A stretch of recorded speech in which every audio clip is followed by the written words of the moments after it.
Okay, this one should be real quick. We actually got a question from Sandy on our Ask a Psychologist segment. She wanted to know, she'd apparently had a discussion at work, and the question came out. Everyone had their own opinion, but she wanted the psychologist's take on it, and that's why is reality TV so popular? There's a couple of things that come into play.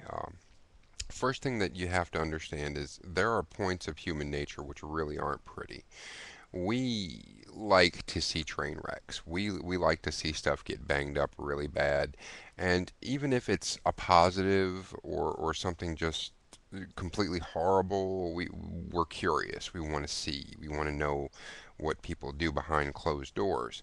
Um, the key to it is it runs on the same dynamic as why everyone will look at a car accident or everyone will watch a fight break out in a cafeteria or in a parking lot.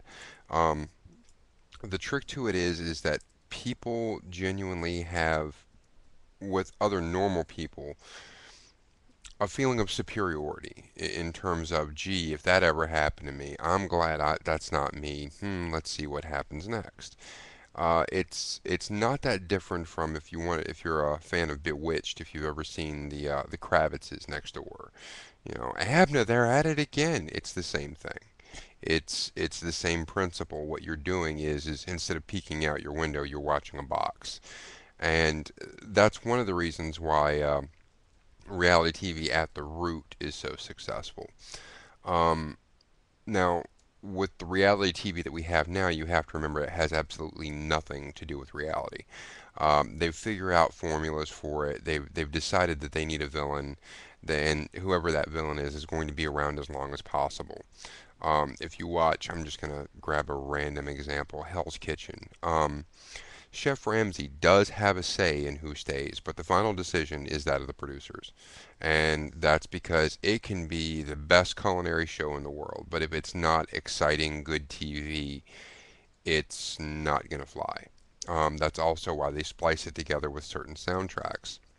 Quite possibly the most real world on MTV was the first one because the people didn't know what to expect. The editing wasn't very slick, and most of the conflict was actually organic. It started from the people in the house with the people in the house. Now they'll do things like supply alcohol, not require them to get jobs, put different demands, insert games which no one would ever encounter in real life. And it's situations where you're actually putting stressors on someone because they're trying to get that person to just snap. Um, the best example I can see of the villain aspect would probably be off the Flavor of Love, the first season, and I guess the second season as well, because she was on there too, was New York.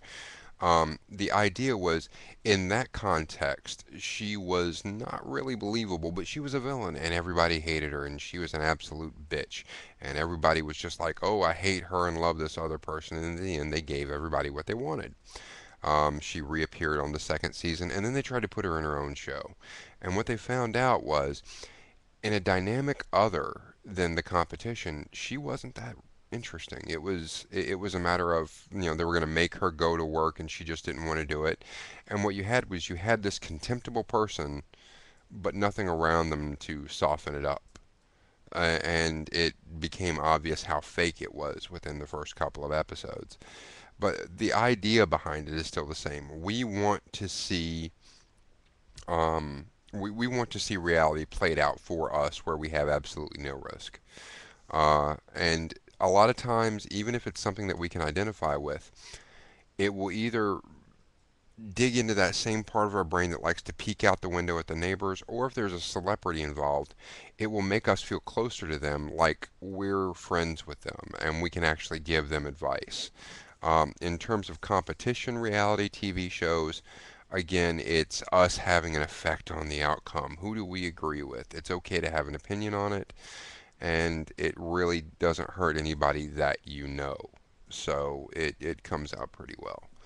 Um, but in effect, it's nothing new. As a matter of fact, it was actually predicted in a movie by Alan Brooks called Real Life. Um, which ironically, if you watch it now, it seems like a parody of reality TV, but it actually predates reality TV by a decade or two. So really, really interesting watch if you can look it up on IMDb. Uh, but yeah, it's not something new. It's something very old, and it's basically letting us eavesdrop into something that is so unreal, but we consider it real. I hope that answered your question, Sandy. But the other thing that I hope is I hope that you have a great new year because it is, after all, New Year's today. And our New Year's resolution is to get everybody to accept that there is no real normal.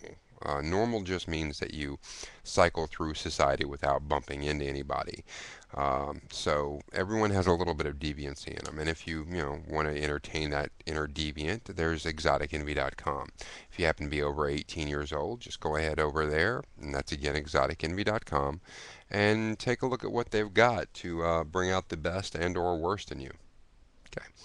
Uh, Thanks again, and if you have any questions at all, definitely shoot them to me on Facebook, message, direct message through YouTube. Uh, and I'll be more than happy to try to answer your question from whichever perspective you choose. StarCraft 2 tips, ask a psychologist, or ask a scientist. Thanks very much, and have a great day.